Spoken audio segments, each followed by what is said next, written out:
कहीं सखी अब डर लगे इन्हें उन्हें झांकला से। कजरा लगावल छोड़ देनी है तो गलावन के तकला से।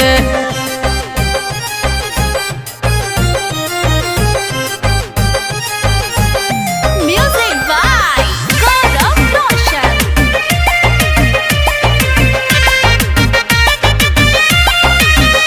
नाम सुनी जिया जोर नागेंदर के संगे संगे सखी गौरव उज्जवल भास करके मन कर पीट दी धर के तुम को के रख दिल बड़ा सन।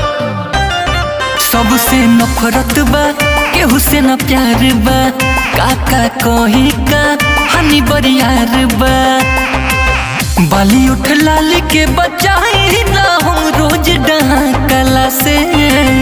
कजरा लगावल छोड़